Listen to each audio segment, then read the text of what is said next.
So if you guys already read by the title, which I'm sure you have, this is the story on why I'm worth around $15 million in health insurance. Yes, I said 15 million. It is a lot of money.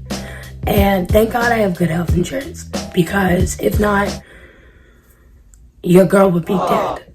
I would be really, really dead. Miss Kayla. Oh my fucking god, she fucking dead. But yeah, I wanted to make this video because I wanted you guys to kind of like get a look into my life and hear my story or whatever. And then also why I've had 33 surgeries. Yeah, I thought it would be interesting just to basically explain a lot more stuff about me and why I'm worth $15 million in health insurance, because I never really talked about that. I was born in 2001, and 2001 was a pretty interesting year. You know, we had some ups and some really horrible downs that were awful and terrible. But despite that, that's the year I was born. So the interesting thing about my birth is I was not supposed to be born in 2001. What? Bro, what are you talking about, man? I was actually supposed to be born in 2002. And you're probably thinking now, how is that even possible? What are you talking about? I was born premature. Micro premature, in fact. I was supposed to be born March 20-something of 2002, and I was actually born November 28th, 2001 at 8:52 in the morning. To my mom's surprise, that's when I decided to kick my way out of her and enter the world. And my God, was that pretty much a whirlwind of events. So basically, to no one's surprise, I came out with a bunch of health issues. And when I mean a bunch of health issues, I mean my little butt couldn't even breathe. Like, I came out of my mother and I made like this weird squeak noise, and then they showed me to my mom for like a split second, and then we're like, yo, we gotta get you out of here because you're dying. And I basically had to be put in a NICU, and I would spend the next 6 months in said NICU. So why spending 6 months in a NICU is so insane is because a NICU is usually for the most extreme cases. And usually you're not staying there for that long of a time.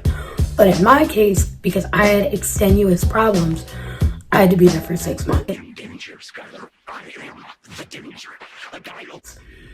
Also, oh hell no! Didn't realize I put that much on. We're gonna just hope that runs out. Oh yeah, this is working. Okay, we're all good. What made that so crazy, being in a NICU, is because a NICU is so small. It is so condensed. You are literally in a room that is like an office cubicle at the time. Because keep in mind, again, we're talking about 2001. My mom couldn't actually like hold me, do anything like normal moms would, because I was so fragile. I was literally dying basically on a daily basis, where they would end up having to bag me and like do the whole 9 yards. And I almost even died on Christmas. I hate Christmas! You think that that's like a one-ep occurrence of something happening, but this would be stuff that would basically happen on a day-to-day that my mom would just have to go through. So again, to add to the nuttiness of this situation, was we're talking about 2001. Back then, there was not iPhones, there was not iPads, you couldn't watch TikTok, there was none of that. So my mom was in this like basically office space with all these cords, watching me on a day-to-day basis almost die and lose my life while she's pretty much by herself. Because like, not that my family wasn't there, they were, but my mom had to be there pretty much every single day and chose to be there every single day, like until they made her leave, because I was her child and she's my mom, and that's what mothers do. And that's what good mothers do. Any people in general that don't appreciate their moms, appreciate your mother. Period! Finally, after the 6 long, excruciating months, pretty much dying and coming back to life in the NICU, I was finally able to go home. And just like most things, if you hadn't caught on already, this did not go over smoothly. So basically, what ended up happening was my mom having to fight with the insurance company to allow me to come home. This is Kayla's mom. So the story that happened was I was fighting with the insurance company on a daily basis to get my daughter home. And they were saying, no, she needs to go into nursing home for kids. And I said, absolutely not. There's laws for children to be able to be taken care of at home. So every day I'd stand at the nurse's station and argue, and they would try to write down things for me to say in my defense so Kayla could come home. So after about a good month of this, I had enough. And I found out that the insurance company, and I won't name because they'll sue me, they were sponsoring the March of Dimes premature walkathon that weekend. So being so close to the big news station in Philadelphia, I told them they had 10 minutes to call me back or I'm going to be on the 11 o'clock news and reporting why my premature baby can't come home. So I hung up on them. 10 minutes later, the supervisor called, and guess who's going home? Kayla, because I won. As many other times in Kayla's life, you had to fight for every tooth and nail for every little thing from the insurance company. But if you keep advocating for their rights and for your rights, you will win. And for those of you who don't know, home care nursing is basically when nurses come into your house daytime and nighttime to make sure that you get the best quality of care. I had 7 years of nursing where it was daytime and nighttime, so 24/7 monitored care.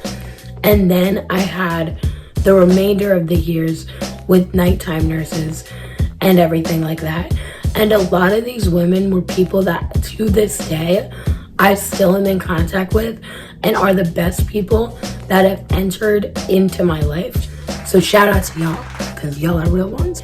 So through the 11 years of nursing and everything like that, there were also a lot of things that I had at my house, like I was talking about earlier with equipment. I was on oxygen tanks. I was on a ventilator. I had a G-tube. I had a trach. So that basically was something that goes into your throat, or airway, sorry. And you breathe that way. I had a bunch of different medical stuff basically all over me. I literally looked like a robot. I looked like a whole robot for the majority of my toddler years and childhood. Until I didn't, because eventually I got all that stuff removed. Having all of that equipment, having that equipment in your house, having the nursing in your house, and then on top of that, having a multitude of surgeries because of the medical problems I had still ongoing, that added up. Which is in turn why, as like the title says, I was worth about $15+ million in health insurance. There were a lot of different things that went into that. I can make several videos, which I plan to do, being in more depth about my story and my journey in general, because there's a lot I would love to share and talk about with you guys about that. I'm a special effects makeup artist, and that's my profession. That's what I do as my job. I love to come on social media and talk about my stories and also show my makeup and everything like that, because I basically want to show other people like me or families that went through what my family went through that there is a brighter side to this whole thing called like preemie life. There is, people that grow up and have careers, and not everything is so, gloomy and terrible. It's a really long journey, but I mean, when you get to where you're okay with being yourself and you're living a life that like you can say you're happy with, that's what matters. And that's what I hope to show to people. So with that said, hopefully you guys like this little story time and want to see more, because if you do, I will supply that. So thank you guys so much for watching. I hope you liked this, And as always, stay beautiful, my people.